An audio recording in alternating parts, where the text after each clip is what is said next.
कहते रहते हैं कि 70 सालों में कुछ नहीं हुआ, लेकिन अब 10 सालों से आपकी सरकार है, अब तो जिम्मेदारी ले लीजिए।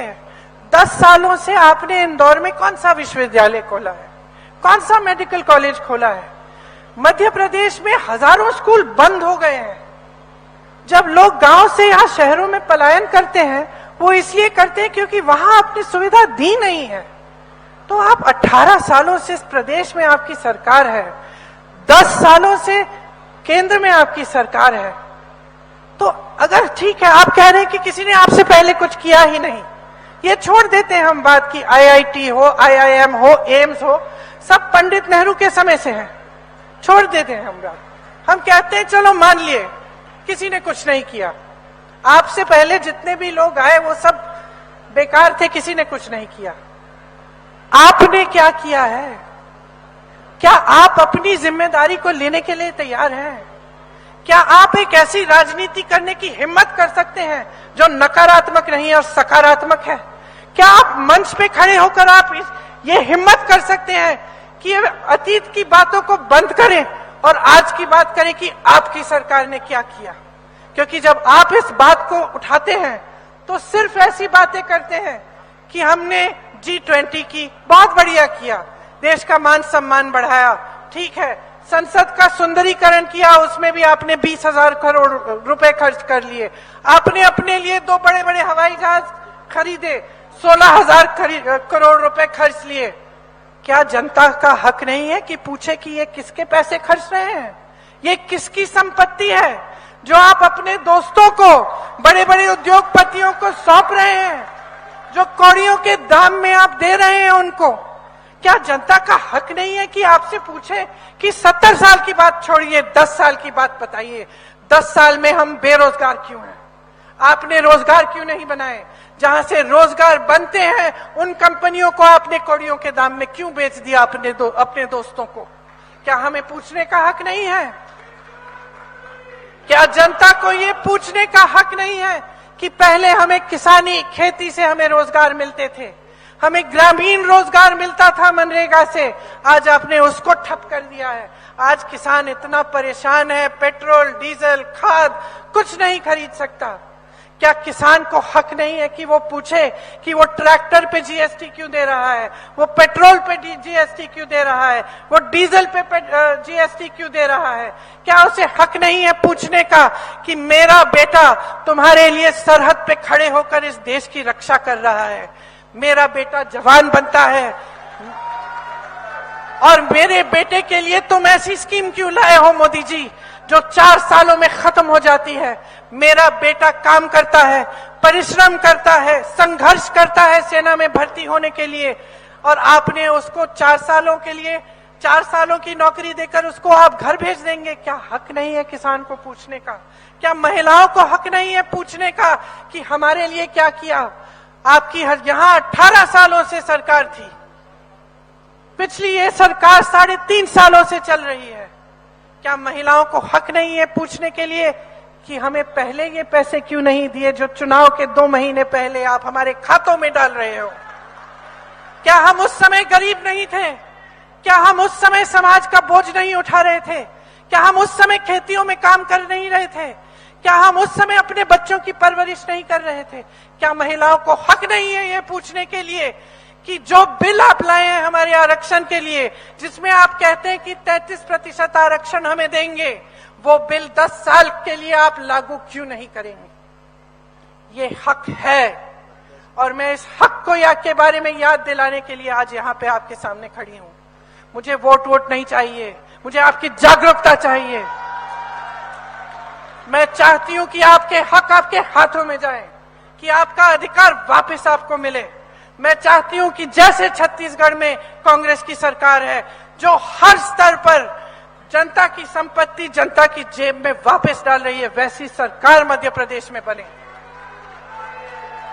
मैं चाहती हूं कि जो मध्य प्रदेश की सरकार ने जो काम करके आपको दिखाया है कि आपकी सारी संपत्ति आपसे की जेब से निकाल दी, मिडिल क्लास के लिए कोई विजन नहीं, गरीबों के लिए कोई विजन नहीं, आपके लिए कोई सहूलियत सहायता नहीं, और सारी संपत्ति बड़े बड़े उद्योगपतियों को दे दी।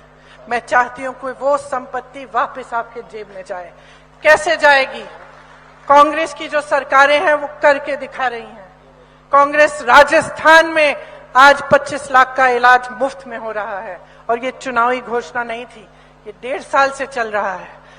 राजस्थान में ये हो रहा है। छत्तीसगढ़ में गांव में जो समस्याएं हैं वो गांव में सुलझाने की कोशिश हो रही है। यहाँ पूरे प्रदेश में एक बहुत बड़ी समस्या है आवारा पशुओं की। छत्तीसगढ़ में उन्होंने सोचा कि इसे कैसे सुलझाएं, गौठान बनाएं, स्वयं सेवा समूह को उनमें काम दिलवाया। जो गाय थी उसका जो गोबर है उसको खरीदा सरकार ने, ताकि वहां मजबूती मिले। मनरेगा को मजबूत करने की कोशिश की, ग्रामीण रोजगार देने की कोशिश की, ओपीएस को लागू किया। आज सरकारी कर्मचारी का एक ही डिमांड है, कहता है 20 सालों से मैंने काम किया, मैंने देश सेवा की। आप सब यहाँ खड़े हैं, ये देश सेवा ही है, वरना आप यहाँ नहीं खड़े होते एक चुनावी सभा में। आप सब सिर्फ ये कहते हैं कि हमने 20 सालों के लिए जो सेवा की उसके लिए हम सिर्फ सुरक्षा मांग रहे हैं, हमारा जो पेंशन है वो सुरक्षित रहे। हमें ये घबराहट नहीं चाहिए कि हमारे पेंशन को आपने कहीं इन्वेस्ट कर लिया, कल को कुछ समस्या उठ गई और हमारी सारी कमाई गवा दी। हम सिर्फ अपनी सुरक्षा चाहते हैं। सरकार क्या कहती है? ये सरकार जो कहती है कि आपके लिए चलती है, क्या कहती है? कहती है हमारे पास पैसे नहीं हैं ओपीएस के लिए। तो अगर पैसे नहीं है तो राजस्थान की सरकार कैसे कर रही है? तो फिर कर्नाटका की सरकार कैसे कर रही है? हिमाचल की सरकार कैसे कर रही है? छत्तीसगढ़ में ओपीएस लागू कैसे है? क्योंकि आपके पैसे नहीं है, गलत बात है। आपकी प्रायोरिटीज गलत है, आपका ध्यान नहीं है इसमें। जब बड़े बड़े उद्योगपतियों के कर्ज माफ करने की बात होती है, हजारों करोड़ रुपए आप अडानी जी के माफ कर सकते हैं, तो इस देश के कर्मचारी के ओपीएस क्यों नहीं दे सकते? सीधी सी बात है, सीधी सी बात है। पिछले साल जब यूपी का चुनाव था, गन्ने के किसानों का बकाया 15,000 करोड़ था। उसी समय प्रधानमंत्री जी ने 2 चीजें की। अपने लिए 2 हवाई जहाज खरीदे, एक 8,000 करोड़ का, दूसरा 8,000 करोड़ का। 16,000 करोड़ के 2 हवाई जहाज खरीदे। और दूसरी बात, उन्होंने ये ऐलान किया कि संसद भवन की सुंदरीकरण के लिए 20,000 करोड़ रुपए खर्च किए जाएंगे। और किसान का बकाया, उसके लिए पैसे नहीं है। किसान के बकाये के लिए पैसे नहीं है। जो संसद चला आ रहा है 70 सालों से ठीक ठाक है, मरम्मत करनी है तो करो, लेकिन उस पूरी इंडिया गेट के सामने नई दिल्ली को की सुंदरीकरण के लिए इतने पैसे खर्च करने के लिए क्या जरूरत थी? देखिए, मनमोहन सिंह जी की सरकार में खूब तरक्की हुई, और ये नहीं था कि ऐसे बड़े प्रोजेक्ट नहीं थे, G20 नहीं था, ये सब था, लेकिन गरीबों के लिए और मिडिल क्लास के लिए सोच थी, एक विजन था कि किस तरह से हम आपको भी मजबूत कर सकते हैं और उद्योगपतियों को भी मजबूत कर सकते हैं। और ये नजरिया नहीं था कि सिर्फ गिने चुने 5 उद्योगपतियों को हम मदद करेंगे और बाकी उद्योगपति जाए भाड़ में। ये नजरिया नहीं था। आज के तमाम छोटे उद्योगपति, मध्यम वर्ग के, जो छोटी छोटी कंपनियां चलाते हैं, जो इंजन है हमारे देश के विकास का, जो दुकानदार हैं, जो छोटी दुकानें हैं, इन सब की मदद सहायता कौन कर रहा है? नोटबंदी की आपने, सबको कह दिया कि भाई देशभक्ति दिखाओ अपनी, खड़े हो जाओ लाइन में। सब खड़े हो गए, क्योंकि हमारी देश की जनता, जब हम देश की बात करते हैं, जब हम धर्म की बात करते हैं, तो ऐसा एक हिंदुस्तानी नहीं है जिसके दिल में वो बात नहीं बैठती। इसीलिए ये सीख गए कि भाई जब जनता से कुछ निकालना हो, धर्म की बात करो और देशभक्ति की बात करो। आप खड़े हुए लाइन में। नोटबंदी का सबसे बड़ा नुकसान किसी अडानी अंबानी का नहीं हुआ, नोटबंदी का नुकसान आपने झेला, इंदौर जैसे शहरों के उद्योगपतियों ने झेला। उसके बाद क्या हुआ? कोरोना आया। दुनिया भर में कोरोना जब आया तो छोटे छोटे उद्योगपतियों की मदद की, यहां नहीं हुई आपकी सहायता। कोरोना के बाद आप पे जीएसटी थोपा गया, और जीएसटी से आप अभी भी जूझ रहे हैं।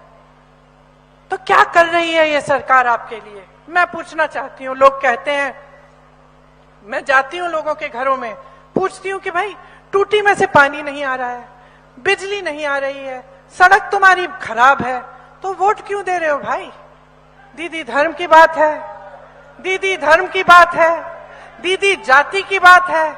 तो मैं आपसे कहना चाहती हूं बहुत हो गया, बहुत हो गया आपका इस्तेमाल, आपके जज्बातों का बहुत इस्तेमाल हो गया है। ये वोट जो है ना, सुन लीजिए कान खोल के, ये वोट जो है ना धर्म की बात नहीं है, ये वोट आपकी जागरूकता की बात है। ये वोट इतना कीमती है कि अगर बगैर सोचे समझे आप इसको किसी को दे दोगे तो 5 साल और वो भुगतोगे जो आप 18 साल से भुगत रहे हो।